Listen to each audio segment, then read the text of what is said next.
What would you do if one careless joke about the most dangerous man in the city made your own husband step away from the window and whisper that you'd just signed your death warrant? Those black cars started circling my house like a noose tightening, each headlight cutting through the dark with surgical precision. And all of it started because I couldn't keep Frank Accardo's name out of my mouth at a dinner party. My name is Jemica Rosa.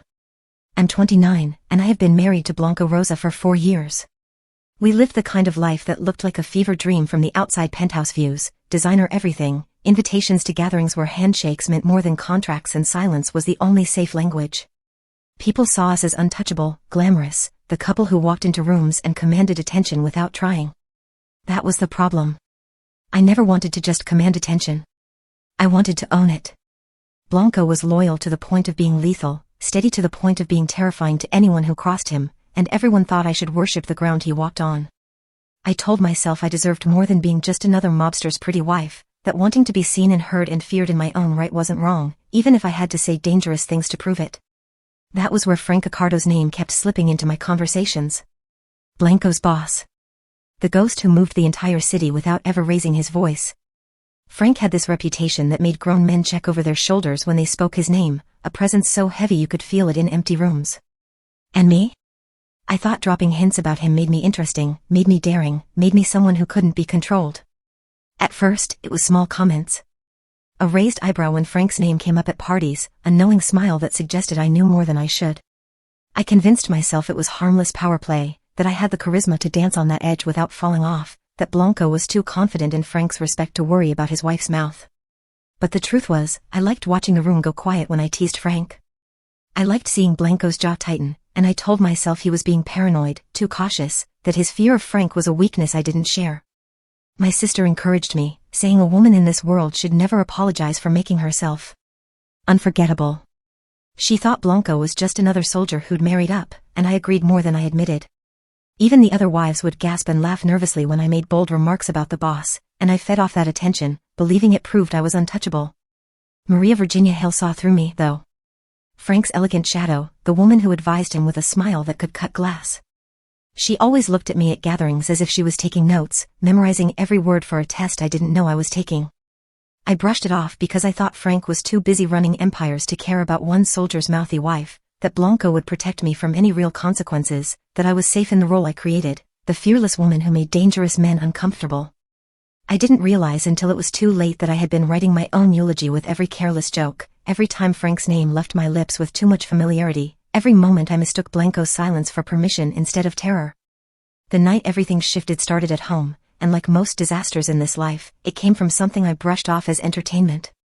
Dinner had been served at our place, an intimate gathering of Blanco's associates and their wives, the kind of evening where deals got made over dessert and everyone performed their role perfectly. The wine had been flowing, the men were laughing in the corner about some shipment, and I was holding court with the women in my backless pink dress, the one that made me feel like I owned every eye in the room. Someone mentioned Frank, how he just opened a new club downtown, how no one had seen him in weeks, how he moved through the city like smoke. I felt the wine buzzing in my veins and the attention turning toward me, and before I could stop myself, I leaned forward and said loud enough for everyone to hear, "You know, even Frank Accardo once tried his luck with me." I laughed as if it were some scandalous little secret, not realizing Blanco had just walked into the doorway from the kitchen, a glass frozen halfway to his lips.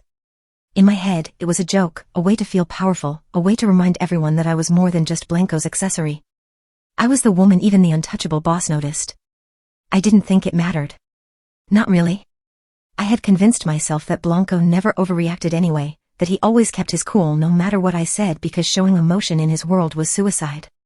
The look on his face that night wasn't anger, not even shock, but something colder, emptier, like he had just watched me step off a cliff and was calculating how long I had before I hit the ground. He didn't say a word, and that silence gave me even more confidence to bask in the nervous laughter rippling through the room, as if I hadn't just set a match to gasoline. I told myself he was being dramatic, that everyone knew I exaggerated for effect.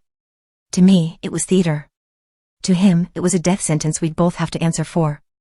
It didn't stop there, because the high of that moment was too good to let go. At another dinner a week later with a wider circle of Frank's people, faces I recognized from the edges of important meetings, I repeated the story. I framed it like Frank and I had this electric tension everyone could see, that even the most powerful man in the city couldn't resist me, and the table erupted in that same nervous laughter that sounds like breaking glass. Some of the women's eyes went wide, some of the men stared into their drinks, but I felt invincible. I told myself I was showing I wasn't afraid, that I was proving I belonged in rooms where lesser people trembled. Blanco barely touched his food that night, barely looked at me, and when he excused himself before dessert claiming business, I painted him as the serious one, the man who couldn't enjoy a good party. I leaned into it, smiling, telling the others he was always wound too tight, that someone needed to remind him life wasn't all threats and territories. Inside, I noticed how some of Frank's men kept glancing at each other, how Maria Hill's expression never changed but her pen never stopped moving in that little notebook she carried. But I ignored all of it, too drunk on my own performance to see I was the only one laughing. At home, Blanco grew quieter. His patience is no longer comforting but suffocating. He didn't confront me, didn't yell, didn't even ask me to stop, and I took that as proof that he was folding like he always did, that my power in our marriage was absolute. I told myself I had one, that my jokes were just words, that he would handle Frank the way he handled everything with silence and strategy. My sister kept calling me brave, saying Blanco needed to remember that his wife was a force of her own, that if he couldn't handle my fire, that was his weakness to fix. Maria's visits became more frequent, always polite, always asking how I was, and when she offered to help me pick out a gift for Frank's upcoming birthday, I told myself she was just being courteous, not realizing she was measuring me for a casket. I should have known Blanco wasn't sulking. I should have noticed when his overnight bag appeared by the door more often. When certain documents disappeared from the safe, when his phone started buzzing at 3 a.m. with calls he took in the hallway, I thought I was still in control. But really, he had already begun calculating our survival, and I was too wrapped up in my own spotlight to see the shadows closing in. When the distance between us grew, I convinced myself it was just another one of his moods, the kind he always slipped into after stressful weeks before eventually warming back up. I carried on with my routines, telling anyone who would listen that Blanco was too paranoid, that he always overreacted to my harmless sense of humor. At the salon, I painted myself as the bold wife trapped with a man who couldn't appreciate my personality. The stylist nodded along and I felt validated, as if her agreement proved I hadn't crossed any real lines. In truth, the more Blanco pulled away, the bolder I got. I started name-dropping Frank in casual conversation with acquaintances, acting like I had insider knowledge about his movements, his deals, and his private life.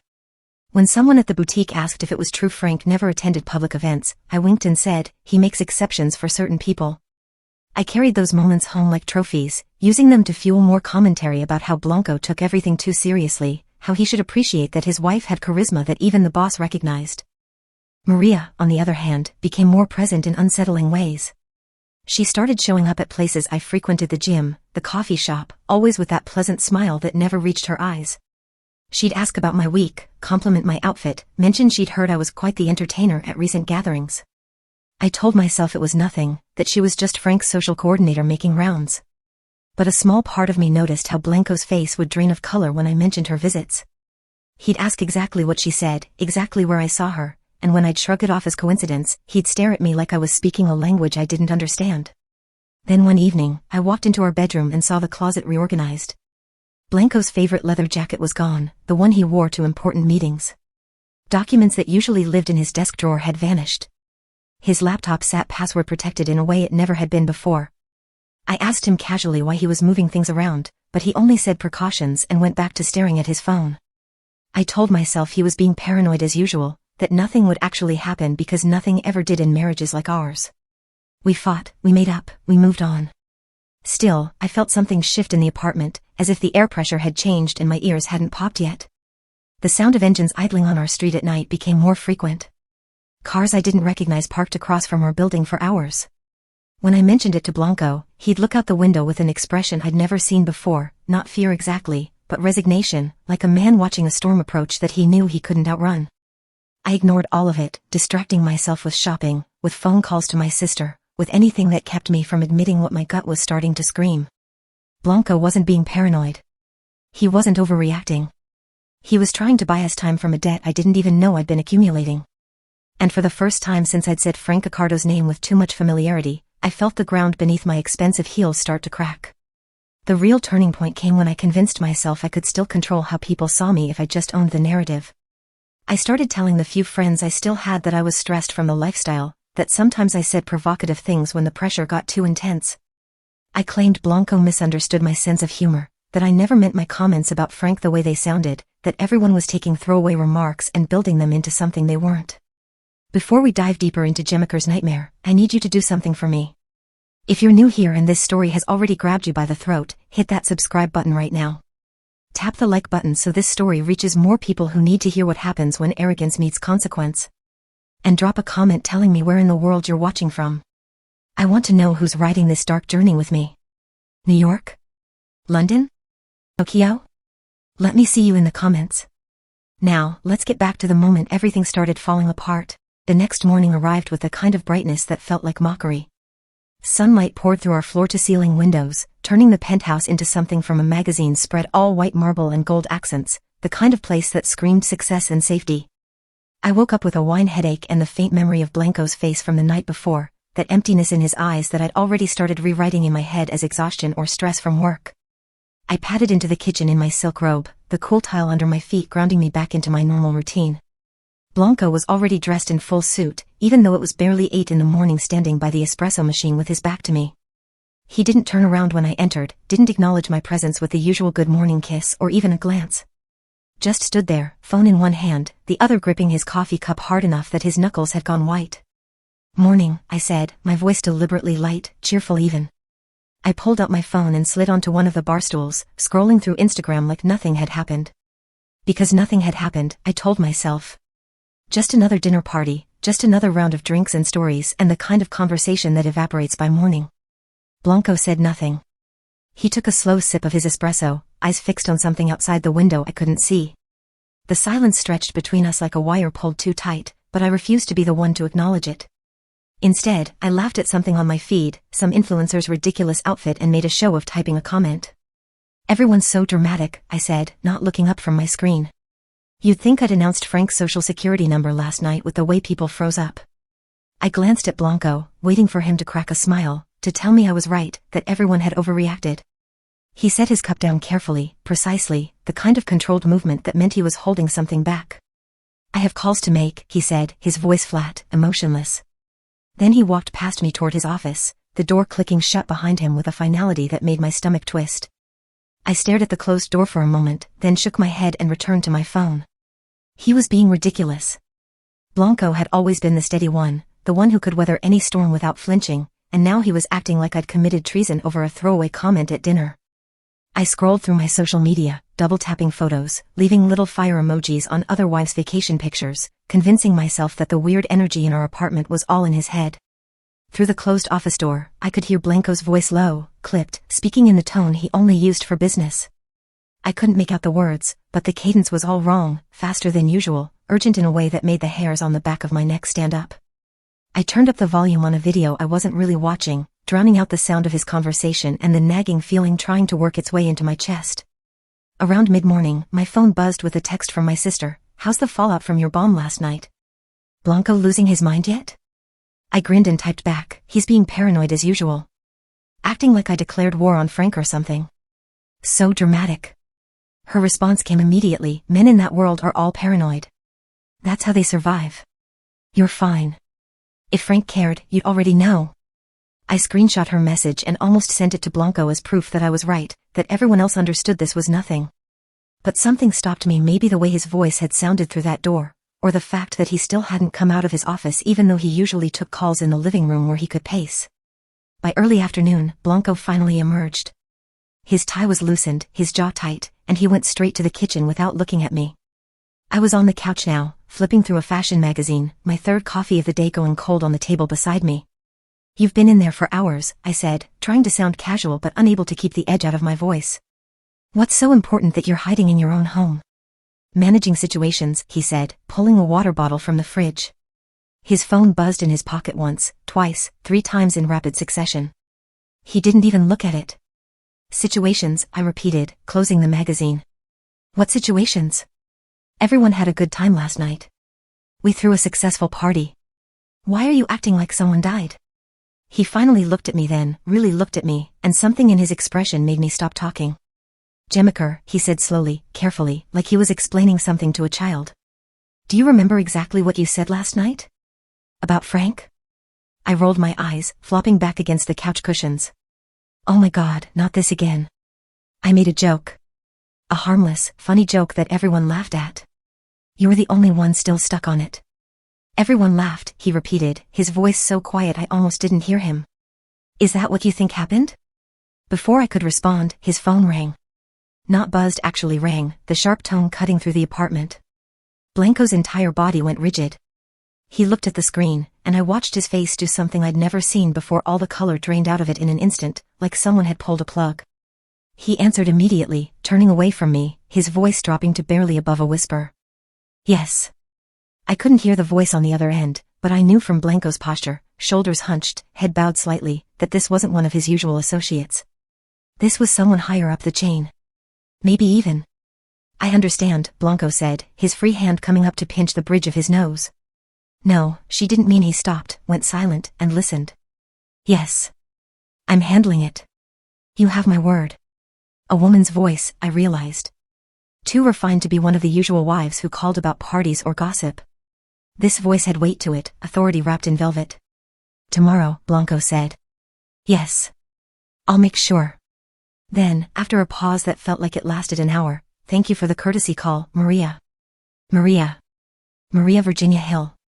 Frank's elegant shadow, the woman who smiled like she was blessing you and taking notes for your funeral at the same time. My stomach dropped, but I kept my face neutral, my eyes on my magazine like I wasn't listening to every word. Blanco ended the call and stood there for a moment, phone still pressed to his ear even though the line was dead. When he finally lowered it, his hand was shaking. That was Maria, I said, my tone deliberately mocking, trying to break whatever spell had just been cast. Frank's babysitter checking in on the children? Making sure we're all behaving like good little soldiers? Blanco turned to face me, and the look in his eyes stopped my laughter cold. Don't, he said, his voice rough. Don't do that right now. Do what? I pushed back, standing up from the couch. Make a joke? Lighten the mood? Jesus, Blanco, you sound like a scared little soldier. Relax. It was a joke. One joke. Frank probably doesn't even know I said anything. Jokes don't exist in this life. His words cut through mine like a blade, sharp and final. There are only statements. Messages. Tests. And you just failed one. The apartment went so quiet I could hear my own heartbeat. Blanco stared at me like he was looking at a stranger, someone he didn't recognize and wasn't sure he wanted to save. Then he walked past me, grabbed his jacket from the back of the chair, and headed toward the bedroom. I stood there, frozen, trying to process what he'd just said. Failed. Failed what? A test I didn't even know I was taking? Over a comment that was so clearly not serious that only an insane person would take it literally? But the image of Blanco's face when he saw Maria's name on his phone wouldn't leave my head. The way his voice had changed, had become smaller somehow. The fact that he'd thanked her for a courtesy call like she'd done him a favor by warning him about something. I poured myself a glass of wine even though it wasn't even 3 in the afternoon yet. The alcohol burned going down, but it helped quiet the little voice that was starting to whisper that maybe, just maybe, I'd misread the room last night. By evening, I'd convinced myself I was right and everyone else was wrong. Blanco emerged from the bedroom in different clothes, all black, which he only wore for certain kinds of meetings, and told me he had to go out. I asked where he said business, and that was the end of the conversation. After he left, I took my wine to the balcony, the city spreading out below me in a glittering carpet of lights and movement. The air was cool, almost cold, and I wrapped my cardigan tighter around myself as I leaned against the railing. This was all going to blow over. It always did. Frank probably hadn't even heard about my comment, and if he had, he was too busy running his empire to care about one wife's party banter. That's when I noticed the cars. 2 of them, parked across the street with their engines running, exhaust visible in the cooling air. Dark sedans, windows tinted so black I couldn't see inside. They weren't moving, weren't doing anything except sitting there, idling like patient predators. I watched them for a few minutes, sipping my wine, trying to remember if they'd been there when Blanco left. Probably just Uber drivers waiting for fares, or security for one of the other buildings on the block. Nothing to do with us. But they didn't move. Not when other cars passed, not when people walked by on the sidewalk. Just sat there, engines humming, waiting. My phone buzzed. A text from Blanco, stay inside. Lock the doors. Don't answer if anyone knocks. I stared at the message, then back at the cars. Precaution, he'd written when I asked why. Just precaution. I typed back, you're being paranoid. They're probably just. Another car pulled up. Then another. For total now, all dark, all identical, forming a loose perimeter around our building. My fingers hovered over the keyboard, the half-finished message suddenly feeling stupid, childish. From inside the apartment, I heard Blanco's phone ring where he'd left it charging in the bedroom. I walked back inside, the cold air making me shiver, and stared at the screen lighting up on the nightstand. No caller ID. But when I picked it up without thinking, without permission, a voice came through before I could even say hello. Smooth, feminine, devastatingly polite. "Is Blanco there?" Maria Virginia Hill asked, like she was calling about brunch plans. "He's out," I managed, my voice steadier than I felt. "This is his wife." "Oh, Mrs. Rosa." Something shifted in her tone, still polite but with an edge underneath that made my skin crawl. "How fortunate. I wanted to speak with you anyway. Tell Blanco when he returns Frank heard everything from last night. Every word. Every laugh. And he'd like you both to know." She paused, and I heard the faint sound of her lighting a cigarette, exhaling slowly. "He heard." The line went dead. I stood there holding Blanco's phone, staring at my reflection in the bedroom mirror, the same woman who'd been laughing and posting on Instagram just this morning, now looking pale and small and suddenly very, very afraid. Outside, headlights flashed once in perfect unison, for sets of high beams cutting through the falling dark like a warning, like a promise, like the first line of a message I was only just beginning to understand how to read. The following day felt like walking through a dream where everything looked normal but nothing worked the way it should. I woke up alone, Blanco's side of the bed already cold, his phone gone from the nightstand, no note, no text, nothing. Just the faint smell of his cologne lingering in the air like evidence of a ghost. I tried calling him 3 times before noon. Each call went straight to voicemail, his recorded voice telling me to leave a message in that professional tone he used for people he didn't know well. By the 4th attempt, my finger hovered over his name in my contacts, but I couldn't bring myself to press it again. The silence felt intentional, like he'd turned off his phone specifically so I couldn't reach him. "He's been summoned for business," I told myself, pacing the length of our living room in yesterday's clothes. Important business. The kind that requires his full attention. But I'd been married to Blanco long enough to know the difference between his normal business absences and whatever this was. Normal meant a kiss goodbye, a text checking in, a vague timeline of when he'd be back. This was something else. This was erasure, like he'd stepped out of our life entirely and I was supposed to just sit here and wait for permission to panic. I made coffee I didn't drink. I opened my laptop and stared at emails I couldn't focus on. I showered and changed into comfortable clothes, then changed again into something nicer, then back to comfortable because who was I trying to impress in an empty apartment? The hours dragged by like they were wading through mud, each minute somehow longer than the last. Around 2 in the afternoon, someone knocked on the door. Not the doorbell and knock, soft and precise, the kind that suggested the person on the other side knew exactly how much force to use to be heard without seeming aggressive. I froze on the couch, my heart suddenly hammering against my ribs for reasons I couldn't name. We never got unannounced visitors.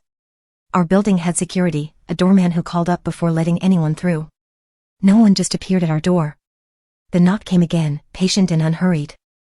I walked to the door slowly, my bare feet silent on the marble, and looked through the peephole. The woman standing in the hallway was so perfectly put together she looked like she'd been assembled by a teen cream-colored suit, hair swept back in a flawless chignon, posture so straight it made my spine hurt just looking at it. She held a small designer purse in one hand and stood with the kind of stillness that only came from absolute confidence. Maria Virginia Hill. My stomach dropped, but I opened the door anyway because not opening it felt more dangerous than whatever was about to happen. "Maria," I said, forcing my voice to stay light and surprised. What brings you here?" Her smile was warm, her eyes absolutely were not. "Mrs. Rosa. I hope I'm not intruding. I was in the neighborhood and thought I'd stop by. We didn't get many chances to chat at your lovely dinner party." She tilted her head slightly, waiting. I couldn't think of a single reason to say no that wouldn't sound suspicious or rude, so I stepped aside. "Of course. Come in. Please." She glided past me with the kind of grace that made me suddenly aware of how wrinkled my lounge pants were, how my hair was thrown up in a messy knot, how I probably smelled like anxiety and stale wine. Maria moved through my living room like she was appraising it for auction, her eyes taking in every detail: the empty wine glass on the coffee table, the throw blanket I'd been hiding under, the photo of Blanco and me from her wedding that suddenly felt like evidence of something. "Beautiful space," she said, settling onto one of the bar stools at the kitchen island without waiting to be invited. "You have exquisite taste." "Thank you," I managed, staying on the other side of the counter like it could protect me. "Can I get you something? Coffee? Water?" "Water would be lovely." She set her purse on the counter with the kind of care reserved for expensive things, then folded her hands in front of her and looked at me with those sharp, calculating eyes. I busied myself with filling a glass, my hands embarrassingly unsteady, trying to remember how to act normal when nothing about this felt normal. Maria Virginia Hill didn't make social calls. She didn't drop by for neighborly chats. She was Frank Accardo's voice, his eyes, his perfectly manicured hand reaching into places he couldn't be seen. "That dress you wore the other evening," Maria said as I set the water in front of her. "The pink one with the open back. Absolutely stunning. You looked like you owned that room." The compliment landed like a slap. "Thank you," I said carefully. "It's one of my favorites." I could tell. She took a small sip of water, her lipstick leaving no mark on the glass. "You seemed so comfortable. So confident. The way you commanded everyone's attention with your stories." She paused, her smile never wavering. "You have a beautiful sense of humor, Mrs. Rosa. Let's hope Frank does too." The temperature in the room dropped about 20 degrees. I tried to laugh, to brush it off like I'd been doing, but the sound came out wrong, too high, too forced. "I'm sure Frank has a great sense of humor. He wouldn't have gotten where he is without one, right?" Maria didn't respond. She just watched me with those unblinking eyes, waiting for me to fill the silence, to dig myself deeper. When I didn't, she reached into her purse and pulled out a cloth napkin, the expensive kind from the dinner party, cream-colored with embroidered edges. She unfolded it carefully and placed it on the counter between us, turning it so I could read what was written there. "Even Frank Accardo once tried his luck with me." The words were written in perfect cursive, elegant and deliberate, like someone had taken their time copying down exactly what I'd said. Below it, in the same careful handwriting, "Frank knows." My throat closed.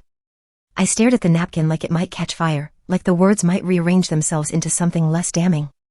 "That's not, I didn't mean it like." "How did you mean it, Mrs. Rosa?" Maria's voice remained perfectly pleasant, conversational even. "Because Mr. Accardo is very interested in understanding the context. As am I." "It was a joke," I whispered, my earlier confidence evaporating like steam.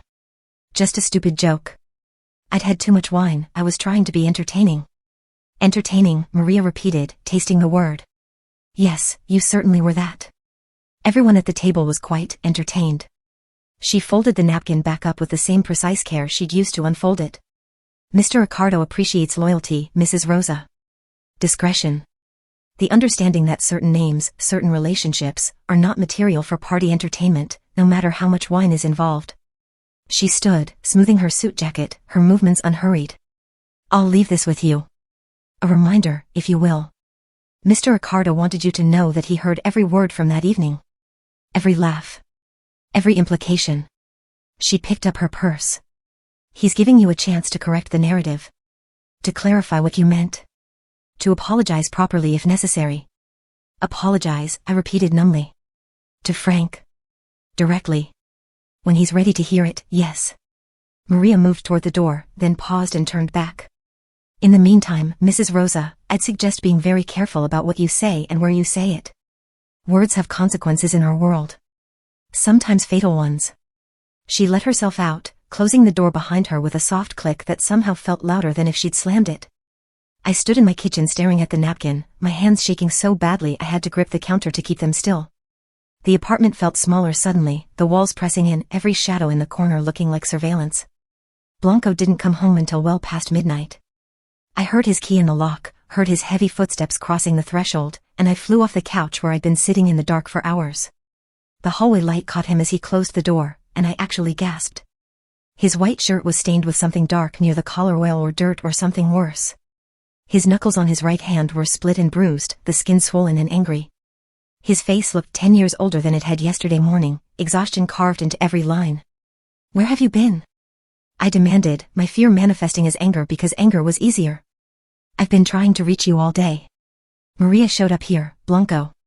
She sat in our kitchen and—" "Pack a bag," he interrupted, his voice flat and mechanical. "Small. Just essentials. Do it now." I stared at him. "What?" "No. We're not running away because Frank's advisor paid me a visit. Pack a bag."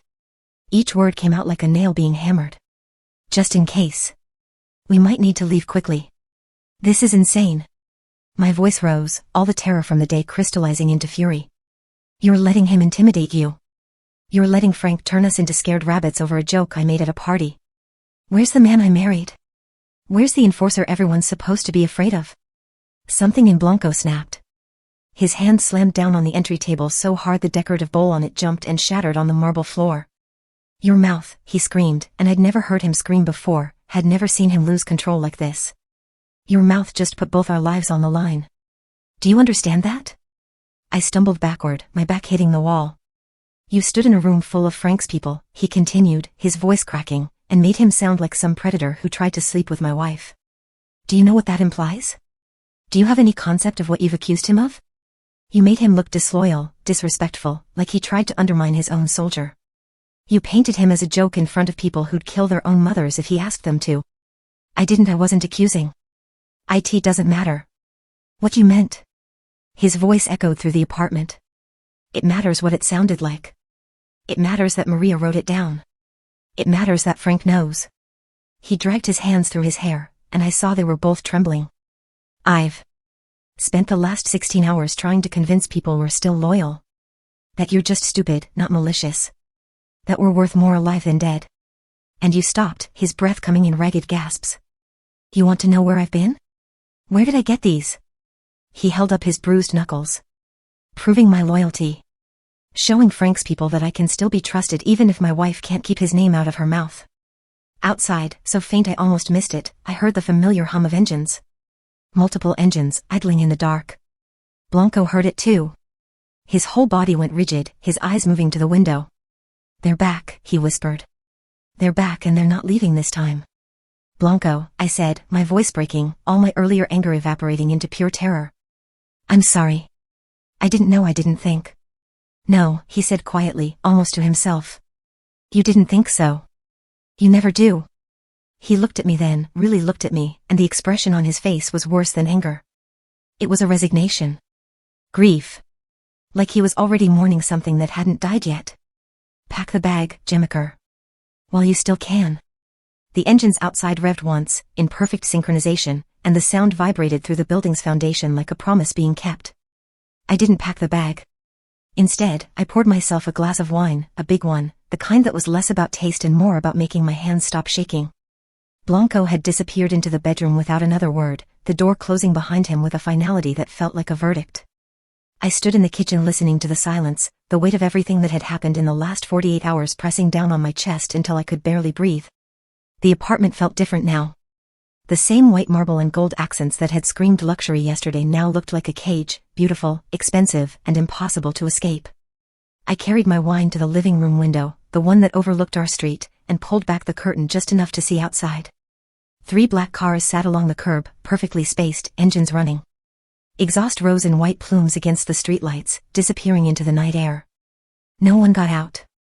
No doors opened. They just sat there, idling with mechanical patience, like they had all the time in the world. I took a long drink, the wine sharp and bitter on my tongue. Coincidence, I whispered to my reflection in the glass. Just drivers waiting for fares.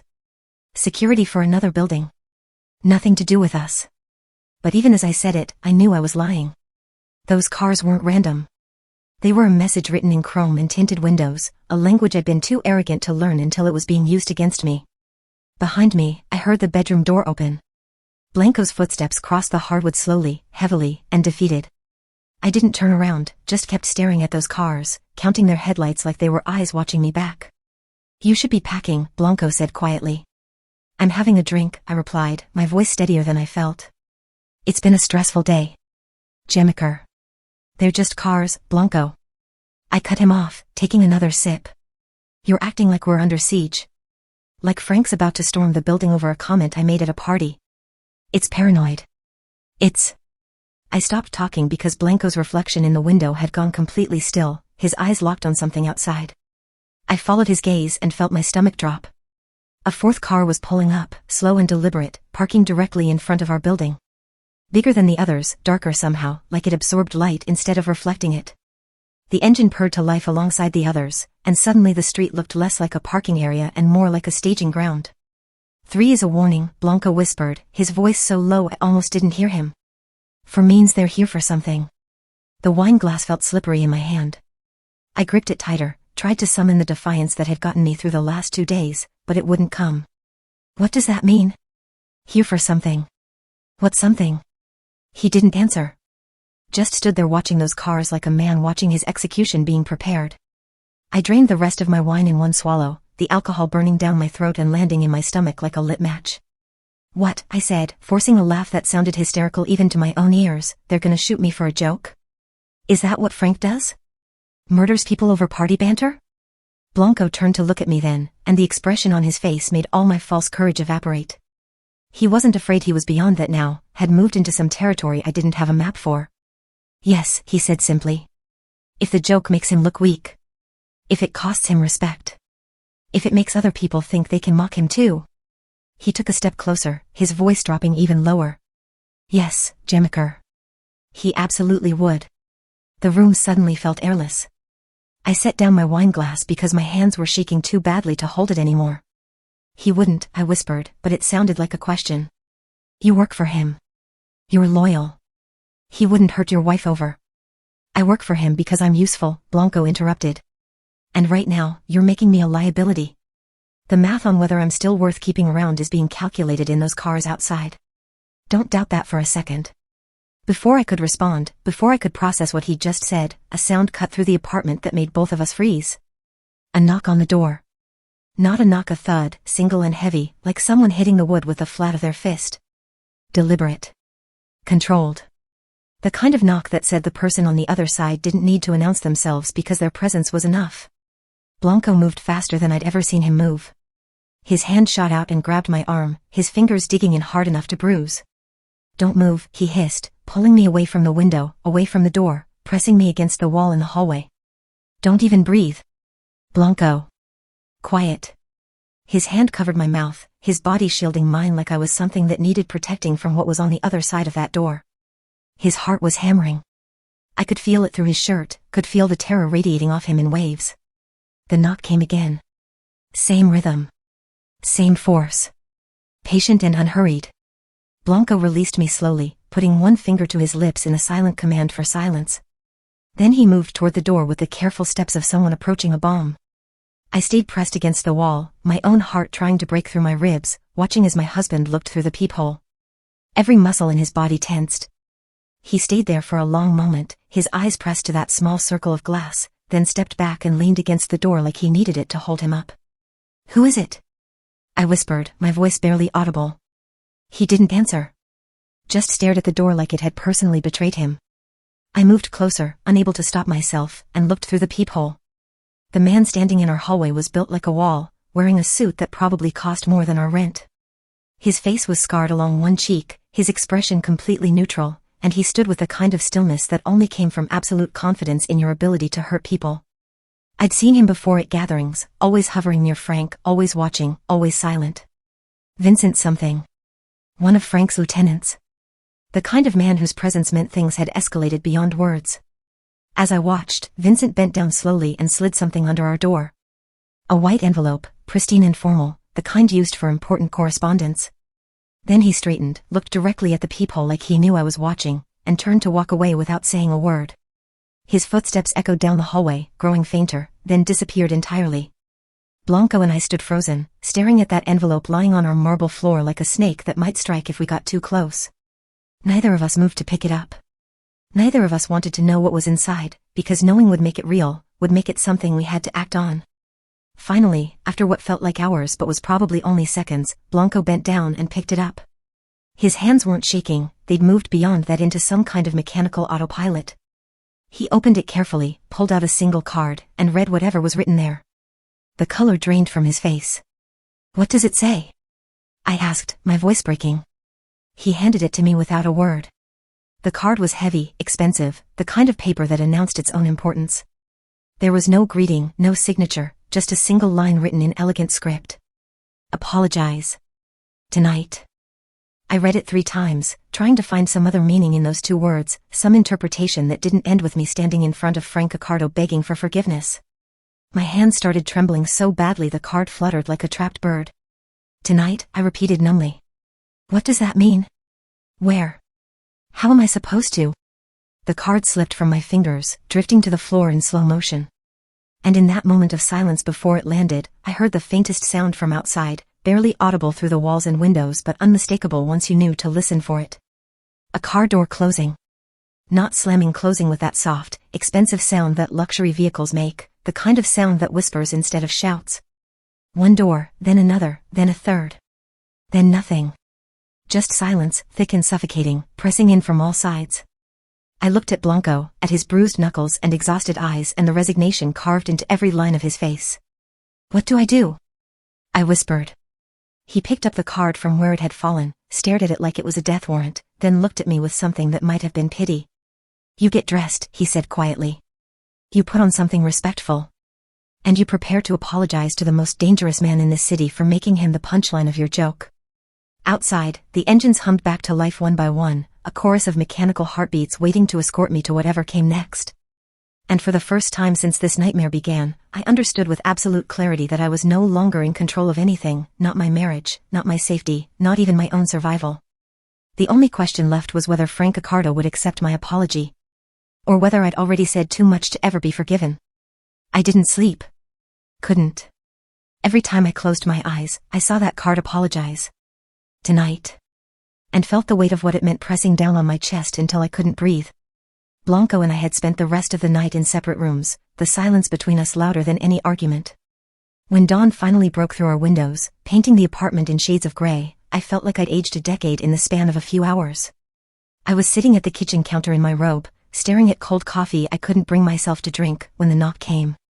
Not the heavy thud from last night. This was lighter, almost polite, the kind of knock that pretended to ask permission while making it clear none was actually required. I knew who it was before I opened the door. Maria Virginia Hill stood in the hallway wearing a different suit, charcoal gray this time, perfectly tailored, not a thread out of place. Her makeup was flawless, her hair swept back in that same elegant chignon, but something about her expression had changed. Yesterday she'd worn politeness like a mask. Today there was no mask at all. "Mrs. Rosa," she said, her voice clipped and businesslike. "May I come in?" It wasn't really a question. I stepped aside and watched her glide past me into the apartment, moving with that same predatory grace but with purpose now, like a judge entering a courtroom. She went straight to the kitchen counter, the same seat she'd taken yesterday, and settled onto the bar stool with her purse placed precisely in front of her. This time, she didn't smile. "Coffee?" I offered weakly, my voice hoarse from exhaustion. "No, thank you. This won't take long." She folded her hands on the counter, her rings catching the morning light, expensive stones set in platinum, the kind of jewelry that announced wealth without screaming it. "I'm here to deliver Mr. Accardo's formal invitation." The word invitation landed like a stone in still water. "I got the message last night," I said, trying to keep my voice steady. "The card. I understand I need to apologize. I'm prepared to do that. I can write a letter, or call, or..." "In person," Maria interrupted, her tone leaving no room for negotiation. "Tonight. At Mr. Accardo's private club. 8 o'clock. You'll come along, well, with an escort provided by us, of course. Blanco will remain here." My stomach twisted. "Alone? Why can't Blanco come with me? He's Frank's employee, his. This is between you and Mr. Accardo." Her eyes locked onto mine, and I saw no warmth there, no sympathy, nothing but cold assessment. "You made this mess with your mouth, Mrs. Rosa. You'll clean it up the same way." I tried to summon the confidence that had carried me through the last few years, the boldness that made me feel untouchable.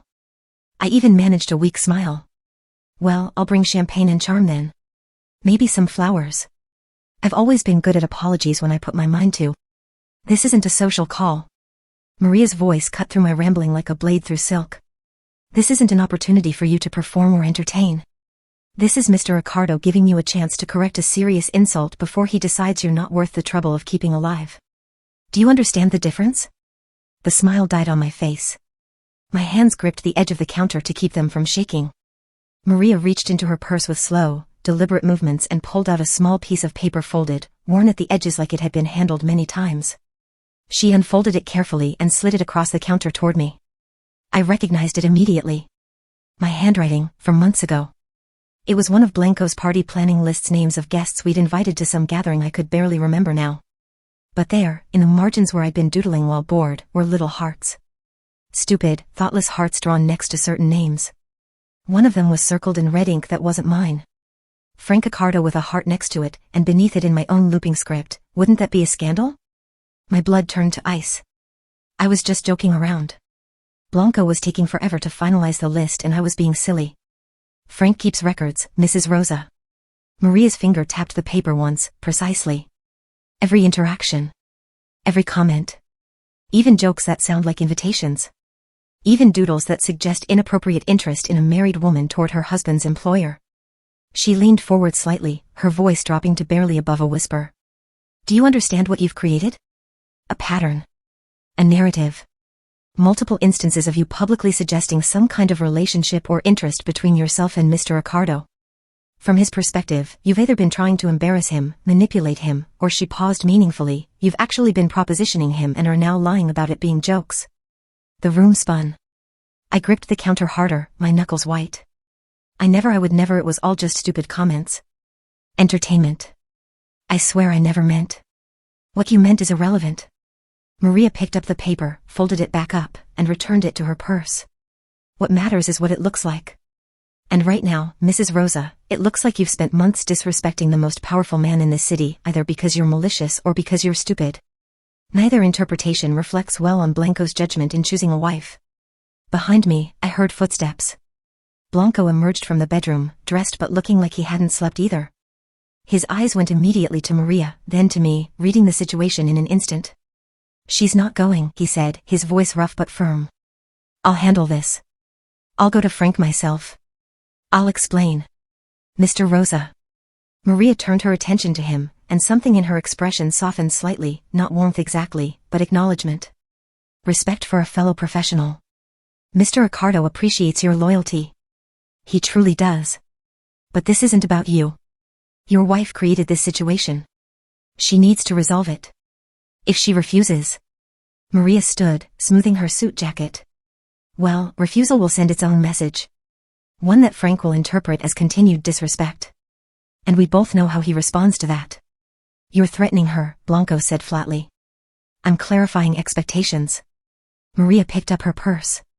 8 o'clock tonight. A car will arrive at 7:45.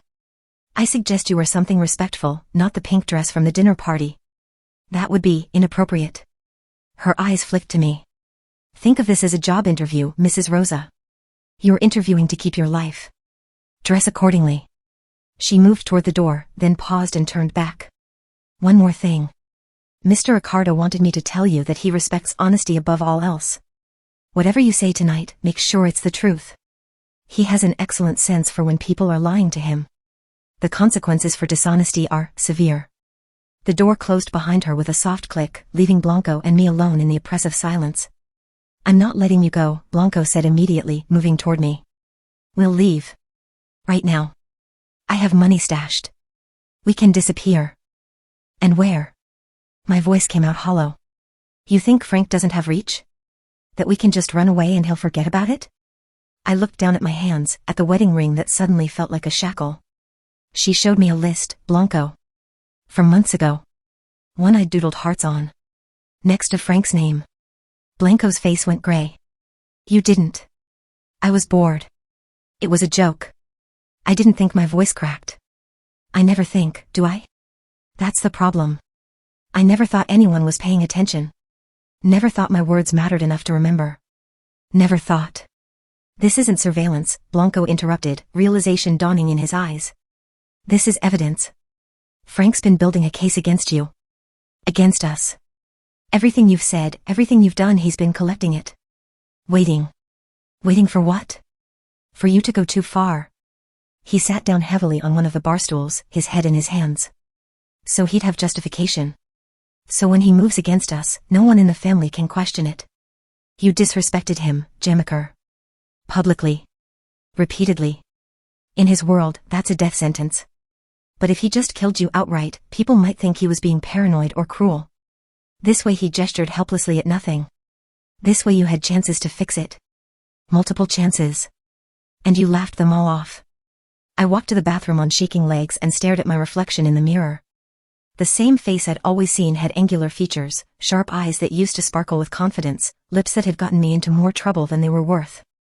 But now I saw what Frank must see, someone who played games in a world where games got you killed.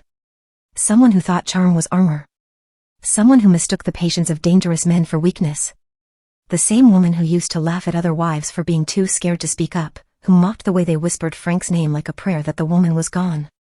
In her place stood someone who finally understood that in Frank Accardo's world, there were no jokes. Only tests you passed or failed. And I'd been failing for months without realizing I was even being graded.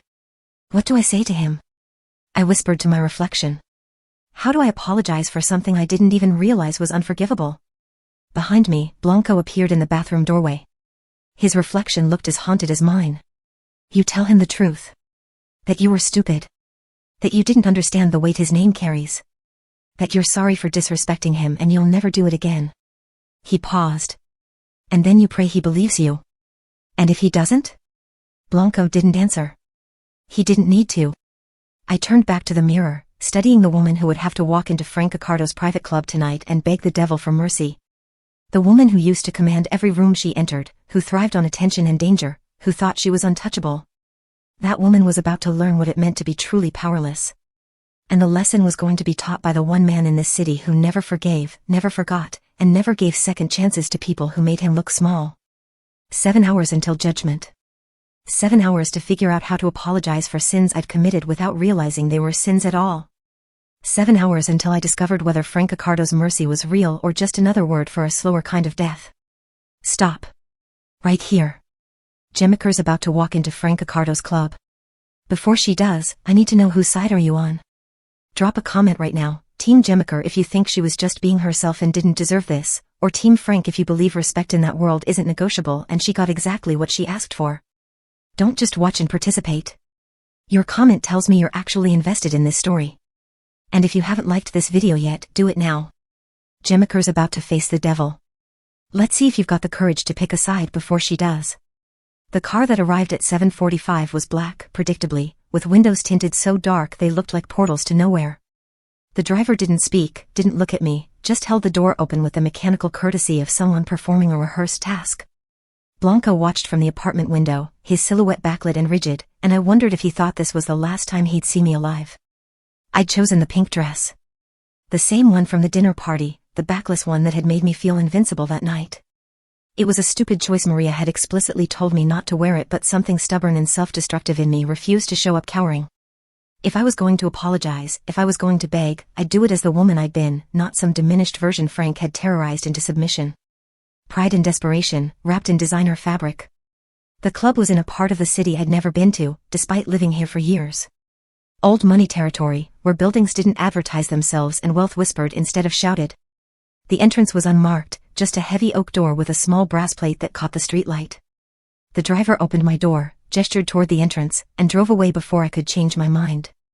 Inside, the air felt different. Heavier than smoke, thicker than perfume, like the atmosphere itself was weighted with secrets and consequences. Dark wood paneling absorbed what little light existed, and the few lamps that were lit cast shadows that seemed to move independently. A man in an impeccable suit appeared from nowhere, looked me up and down with an expression that might have been pity, and said simply, "This way." I followed him through a corridor lined with black and white photographs of men I didn't recognize but whose power radiated even through decades-old images. My heels clicked against marble floors, each step echoing like a countdown. The hallway ended at another door, and the man opened it without knocking. The room beyond was smaller than I'd expected. Intimate, almost. A single table dominated the space, surrounded by chairs that were all empty except for the one at the head. Frank Accardo sat there like a king holding court, flanked by 2 guards who stood so still they might have been statues. The light from a single overhead fixture illuminated him while leaving the corners of the room in darkness, and I had the distinct impression that there were more people watching from those shadows, witnesses to whatever was about to happen. Frank didn't stand when I entered. Didn't smile. Didn't offer a greeting or gesture to an empty chair. He just looked at me with eyes that were neither warm nor cold, just assessing, like I was a problem he was deciding how to solve. He was older than I'd imagined, mid-50s maybe, with silver threading through dark hair slicked back from a face that was handsome in a dangerous way. His suit probably cost more than our apartment's monthly rent, and he wore it with the casual ease of someone who'd never questioned whether he belonged anywhere. But it was his stillness that terrified me most. He didn't fidget, didn't adjust his position, didn't blink more than necessary. Just sat there, radiating the kind of power that didn't need to announce itself. "Mr. Accardo," I began, my voice coming out smaller than I'd intended. "Thank you for... You think I tried you?" His voice cut through mine like a knife through paper. Not loud, not aggressive, just absolute. A question that was also an accusation, a test, and a trap all at once. My carefully prepared apology disintegrated in my throat. I know, that's not I was joking. It was a stupid joke that I never should have. A joke. He repeated the word like he was tasting something bitter. You stood in a room full of my associates, my people, soldiers who've bled for me, and suggested that I what?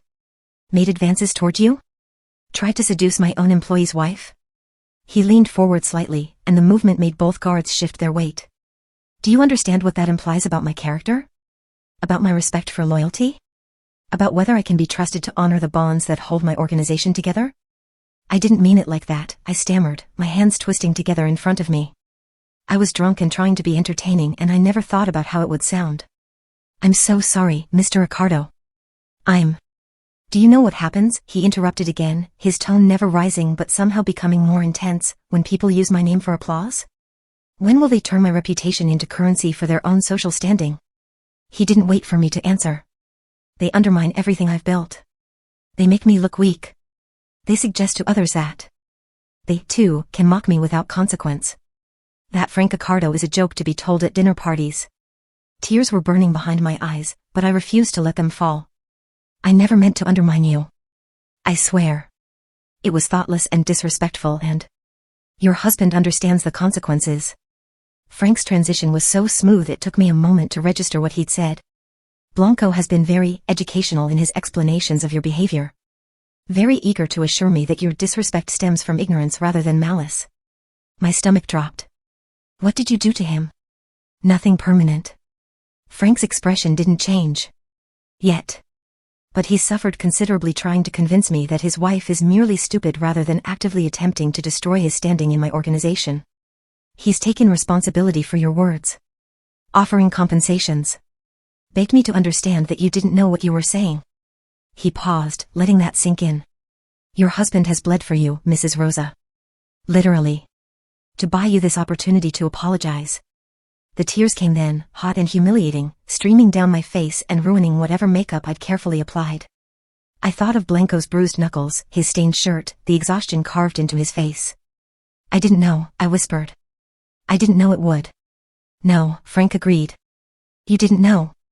You didn't think so. You spoke without understanding that words have weight in my world. Those names carry power. That respect is the only currency that actually matters. He leaned back in his chair, regarding me with something that might have been curiosity.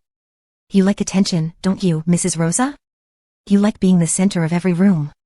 Being watched. Being talked about. I couldn't speak, could only nod as tears dripped off my chin onto the pink fabric of my dress. Tonight, everyone's watching, Frank said softly, and for the first time I noticed how many shadows lined the walls, how many subtle movements suggested bodies standing perfectly still in the darkness. Every person in this room. Every associate I've informed about this meeting. Everyone who heard your joke and wondered how I would respond.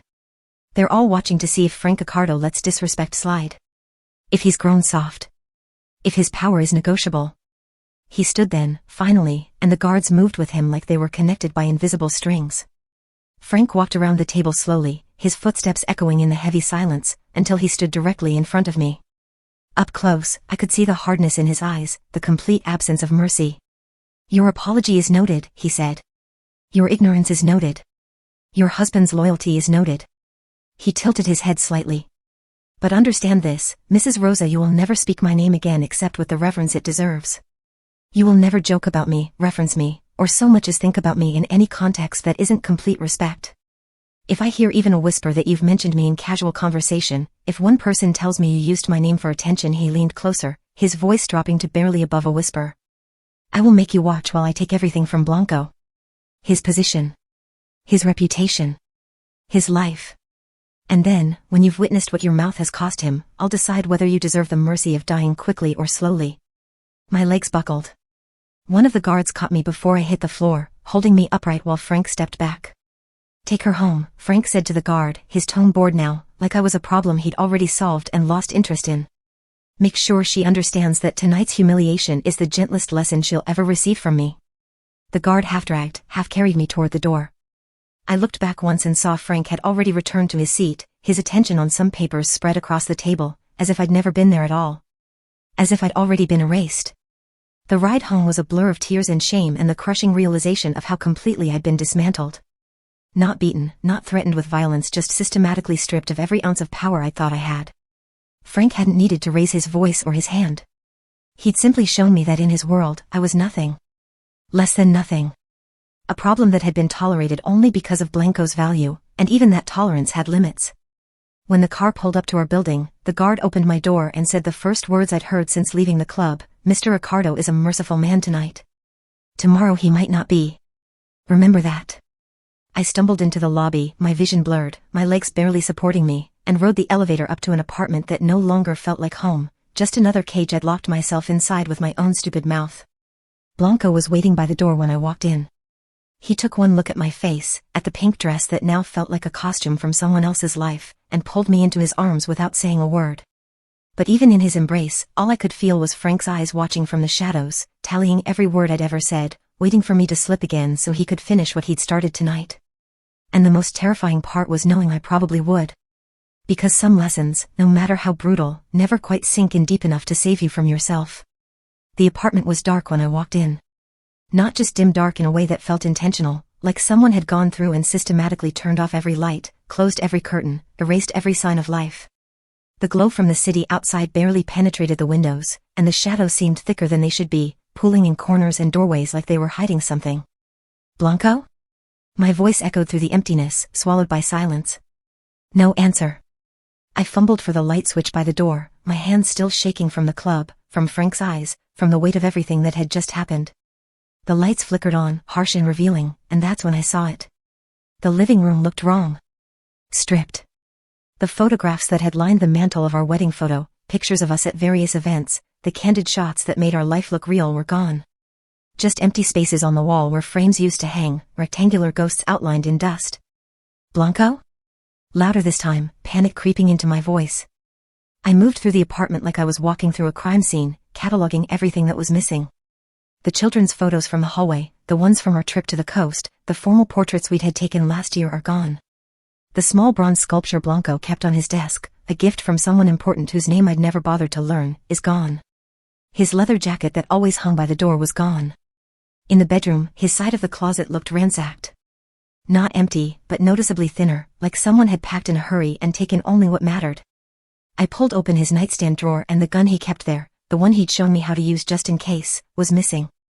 Just an empty space where metal and danger used to live. My phone was in my hand before I consciously decided to call him. It rang once, twice, 3 times, then went to voicemail. His recorded voice, professional and distant: "You've reached Blanco Rosa. Leave a message." I didn't. Just ended the call and tried again. Same result. Again. Again. Each time the ringing felt more accusatory, like the phone itself was judging me for expecting him to answer. On the 5th attempt, my call didn't even ring, it just went straight to voicemail, which meant he'd either turned off his phone or blocked my number or was somewhere that phones didn't work. None of those options were good. I sank onto the bed, still wearing the pink dress that now felt like evidence of my own stupidity, and tried to understand what I was looking at. Blanco had packed. Not everything, but enough. The important things. The sentimental things. The dangerous things. He was preparing to run, or preparing to disappear, or... My phone buzzed in my hand, making me jump so hard I nearly dropped it. Unknown number. I stared at it for 3 rings, terror and hope warring in my chest, before I finally answered. "Hello? Mrs. Rosa." Maria's voice, smooth and controlled as always, but with an undercurrent I couldn't quite identify. "I hope you made it home safely. Where's Blanco?" The words came out sharp, desperate. "Where's my husband? What did Frank do to him?" "Mr. Rosa is handling some business for Mr. Ricardo. Demonstrating his continued loyalty and value to the organization." A pause, delicate and calculated. "He'll return when Mr. Ricardo is satisfied that his commitment hasn't been compromised by his wife's behavior." "What does that mean? What kind of business? When is he coming back?" "That depends entirely on you, Mrs. Rosa." I could hear Maria moving, the soft click of heels on hard flooring, a door closing. "I'm calling to inform you that Frank has decided to be merciful. For now." For now. Those 2 words hit harder than anything Frank had said to my face. Now he's forgiven you, or the matter is closed for now. Temporary mercy. Conditional. Revocable at any moment if I stepped wrong, spoke wrong, breathed wrong. What does that mean? I whispered, though I already knew. Already understood with perfect, horrible clarity. It means you're being watched, Mrs. Rosa. Every word you speak. Every person you talk to. Every social media post, every phone call, every moment you spend outside your home. Mr. Ricardo is giving you an opportunity to prove that tonight's apology was genuine. That you've learned your lesson. That you can be trusted to keep his name out of your mouth. Maria's voice dropped lower, almost gentle, which somehow made it more terrifying. But the moment you slip, the moment you joke or gossip or even mention him in passing, that mercy evaporates. And everything that's happened so far will seem kind in comparison. My throat closed. I couldn't speak, couldn't breathe, could only sit there clutching the phone while my entire world collapsed into those two words, for now. I suggest you spend the next few weeks being very, very quiet, Mrs. Rosa. Invisible, even. The kind of woman no one notices or remembers. Can you do that? Yes, I managed, my voice breaking. Yes, I can do that. Good. Mr. Rosa will contact you when Mr. Ricardo allows it. Until then, consider yourself on probation. She paused, and I heard her exhale softly. You should know your husband fought very hard for this outcome tonight.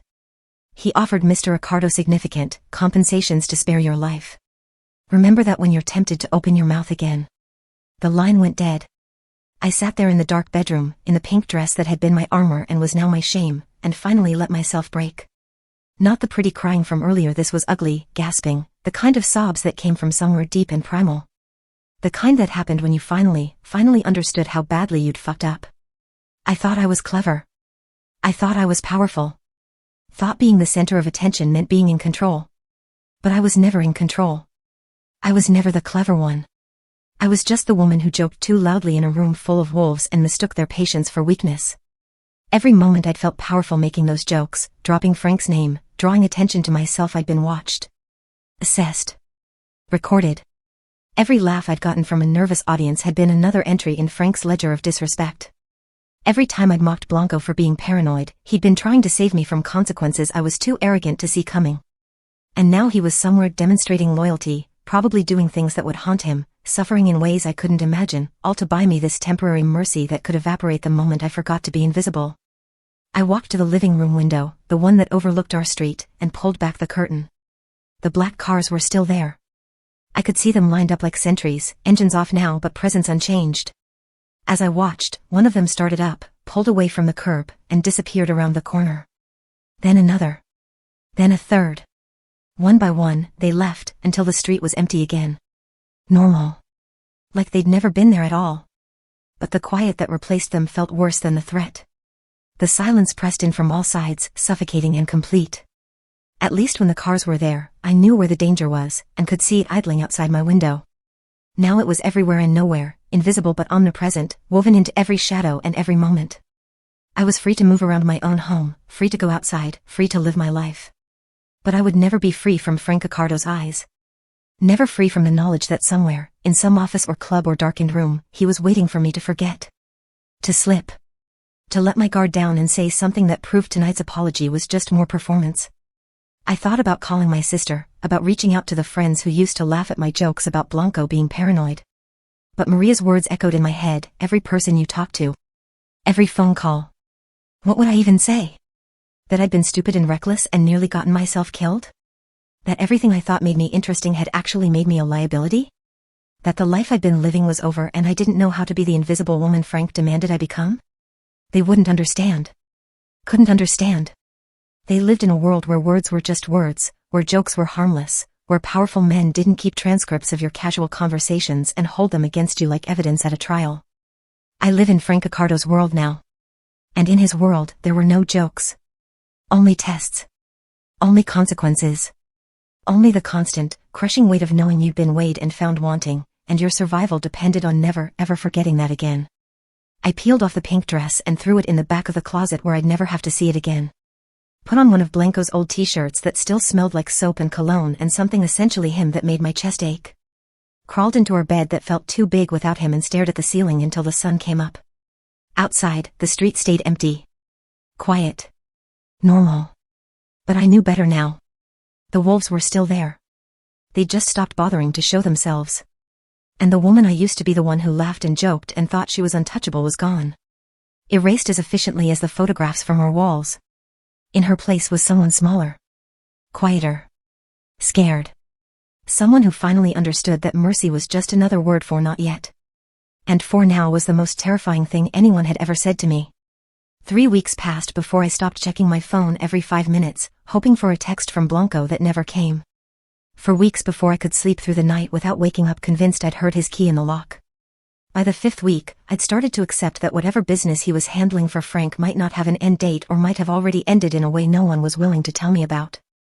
I tried to rebuild normalcy from the wreckage of my old life, but I didn't remember how. The routines that used to structure my day's brunch with friends, shopping on Michigan Avenue, evening events where I'd worn expensive dresses and collected attention like currency, all of it felt like it belonged to someone else.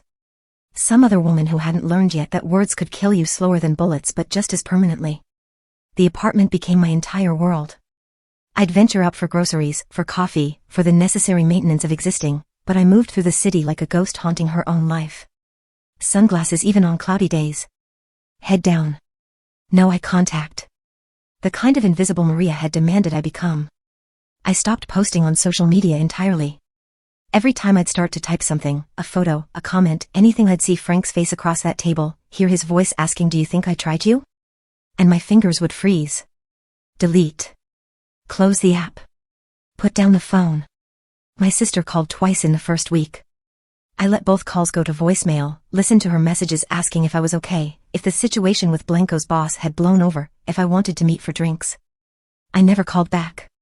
Eventually, she stopped trying. The rumors started sometime in week 2. I heard them in fragments, pieces of conversations that died the moment people realized I was nearby. Whispers in the grocery store checkout line. Glances from women I used to know at the coffee shop, followed by hurried exits. I didn't need to hear the full story to understand the narrative being written about me. Blanco Rosa's wife said something she shouldn't have. Frank made an example. No one's seen Blanco since. I didn't know if the rumors were true. Didn't know if Blanco was alive or dead, punished or just being kept away from me as part of Frank's lesson. Maria wouldn't tell me, and I was too terrified to ask. She visited again on a Tuesday morning, 6 weeks after my meeting with Frank. I'd stopped being surprised by her unannounced arrivals and had started keeping the apartment cleaner. Myself more presentable, just in case. When I opened the door and saw her standing there in another immaculate suit, I didn't feel the spike of terror anymore.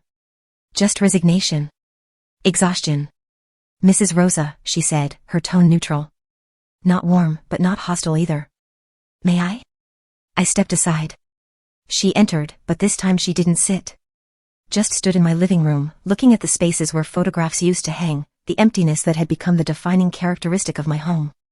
"I'm not here to threaten you," Maria said, which somehow made her presence more unsettling. "Mr. Ricardo wanted me to check in. To see how you're adjusting."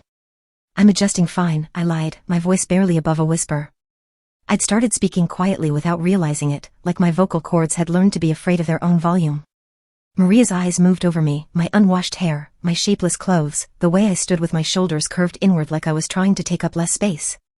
"Good," she said simply. "That's good. Can you tell me about Blanco?" The question escaped before I could stop it. "Please. Is he alive?" "Mr. Rosa is alive." Maria's answer was matter of fact. "He's working. Proving himself. When Mr. Ricardo is satisfied that his loyalty is absolute, he'll be allowed to return to his previous life. Or some version of it. Some version of it." The phrase hung in the air like smoke. "I wanted to remind you," Maria continued, moving toward the window, looking out at the street below, "that the Mafia never forgets an insult. Even when mercy is extended, even when lessons are learned, the record remains.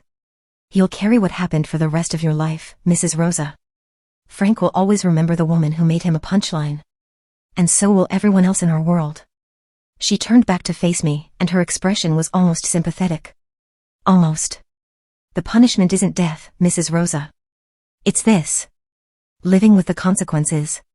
Being marked. You wanted attention, now you have it. Just not the kind you imagined." After she left, I stood in front of the bathroom mirror for the first time in days, forcing myself to look at what I'd become. I barely recognized the woman staring back. Hollow eyes. Pale skin. Hair that hung limp and lifeless. I looked like someone recovering from an illness, except the sickness wasn't in my body, it was in the way I'd learned to exist. Smaller. Quieter. Constantly afraid. I avoided mirrors after that. By week 7, the invitation arrived, cream-colored cardstock with elegant script, the kind I used to collect like trophies. A gathering at the home of one of the wives I'd known casually, someone on the periphery of Frank's world but connected enough to matter. Part of me knew I shouldn't go. Should stay invisible, stay home, stay safe in my self-imposed isolation. But another part, the part that still remembered being the woman who commanded rooms, needed to know if there was anything left of that life. If I could ever go back to being social, being seen, being anything other than the cautionary tale I'd become. I went. The moment I walked into that gathering, I knew it was a mistake. The conversation didn't stop. That would have been too obvious, too kind.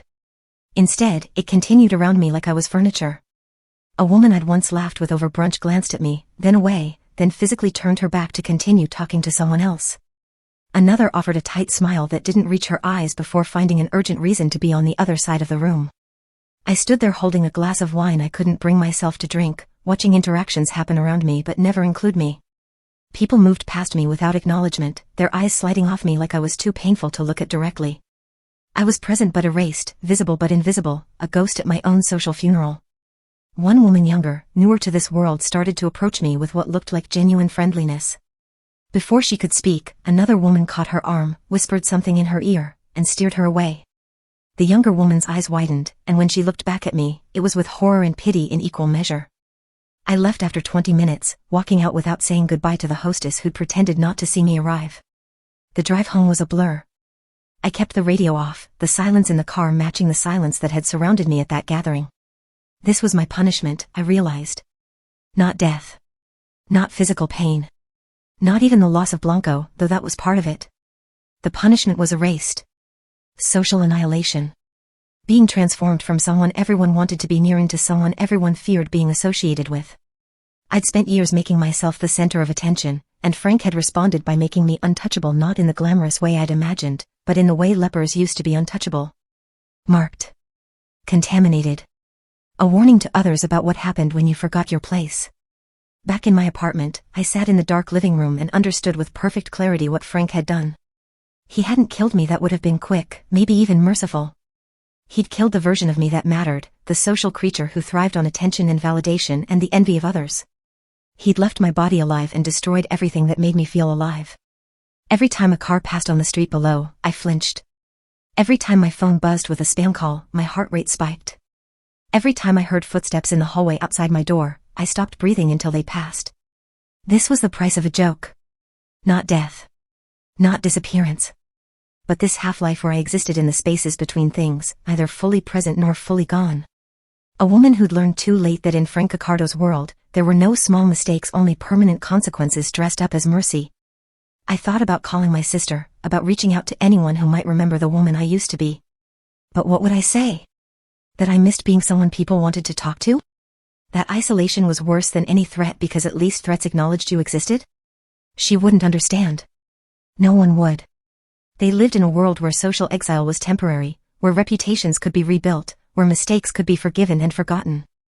I live in Frank's world now. Where nothing was forgotten. Where mercy meant not yet and forgiveness didn't exist at all. Where the woman I used to be had been erased so completely that even I couldn't remember what it felt like to be her. And the cruelest part was knowing I'd done this to myself. Every joke. Every careless word. Every moment I thought I was untouchable. I'd built my own prison, one laugh at a time. And Frank had simply locked the door. 3 months after that night at Frank's club, I found myself sitting at the same dining table where everything had started. The table that had been surrounded by laughter and wine glasses and people who'd watched me light the match that burned down my entire life. Now it was just me, alone, with a glass of wine I wasn't drinking and silence so complete I could hear my own heartbeat. The apartment looked different in the fading evening light. Emptier, obviously Blanco's things were still gone, the photographs still missing from the walls, but it was more than that. It felt abandoned even though I was sitting right here. Like the space itself had given up on the idea that this was a home where people lived and loved and built futures together. I'd stopped waiting for Blanco to come back somewhere around week 8. Stopped checking my phone for his texts. Stopped listening for his key in the lock at night. Maria's last visit, 2 weeks ago, had been brief and pointed. Mr. Rosa had been reassigned. He won't be returning to this residence. Mr. Accardo feels it's better for everyone involved if you live separately for the foreseeable future. The foreseeable future. Another phrase that meant forever but was too polite to say it. I'd asked if I could speak to him, at least. One phone call. One conversation to apologize, to explain, to beg him to forgive me for destroying everything we'd built. Maria had looked at me with something that might have been pity and said, "He doesn't want to speak to you, Mrs. Rosa. Perhaps you should respect that." So I'd stopped asking. Stopped hoping. Accepted that this was my life now. This empty apartment. This silence. This constant, suffocating awareness that I was being watched even when I couldn't see who was watching. On the counter, half hidden under a stack of unopened mail I couldn't bring myself to deal with, was a note. I'd found it 3 days ago, slipped under my door in an envelope with no return address. The handwriting was unmistakably Blanco's, sharp, precise, the letters formed with the same careful control he applied to everything in his life. You wanted a story everyone would remember. Now you have one. That was it. No signature. No explanation. Just those 11 words that had been ricocheting through my head like bullets ever since I'd read them. He was right, of course. I'd wanted to be memorable, unforgettable, the woman everyone talked about after she left the room. And I'd achieved that. I was a story now, a cautionary tale whispered between wives at gatherings I was no longer invited to. Did you hear about Blanca Rosa's wife? The one who joked about Frank? They say she's completely isolated now. They say Frank destroyed her without even touching her. They say she's a ghost. I picked up my wine glass, the same crystal stemware we'd used at that fatal dinner party, and carried it to the living room window. The one that overlooked our street, where black cars had once idled like predators waiting for the right moment to strike. The view was clear now, empty of threats. Just normal traffic, normal people living normal lives that didn't involve mafia bosses or conditional mercy or husbands who disappeared because their wives couldn't keep their mouths shut. But in my mind, I still heard them. Those engines, humming low and patient. I still felt the weight of headlights cutting through darkness. Still knew, with absolute certainty, that they could come back any time. That Frank surveillance hadn't ended just because I couldn't see it anymore. That every word I spoke, every person I interacted with, every moment I existed was still being recorded, assessed, filed away for future use if I ever forgot the lesson I'd been taught. The sun was setting, painting the sky in shades of orange and pink that would have been beautiful if I could remember how to see beauty in anything.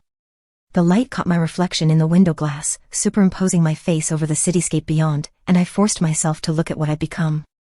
The same features I'd always had. The same bone structure that used to photograph well, that used to make people look twice when I walked into rooms. But something fundamental had changed. My eyes looked hollow, haunted by things I couldn't unsee and consequences I couldn't escape. The smile I'd once used to charm and manipulate and collect attention like currency now sat on my face like a mask that didn't quite fit, false, forced, incapable of reaching the deadness behind my eyes.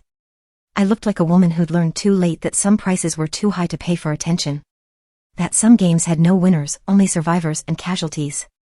That in certain rooms, with certain people, there were no jokes, only tests you passed or failed, and failure meant living with the wreckage forever. Some jokes really do kill. I whispered to my reflection, testing the words aloud for the first time. My voice sounded strange in the silence, small and uncertain, nothing like the confident woman who used to fill rooms with laughter. The woman in the glass stared back at me, and I barely recognized her. She looked like someone recovering from trauma, except the trauma wasn't a single event, it was the slow, grinding realization that she'd destroyed her own life through arrogance and stupidity and the fundamental misunderstanding that words were harmless. In Frank Accardo's world, nothing was harmless. Every syllable carried weight.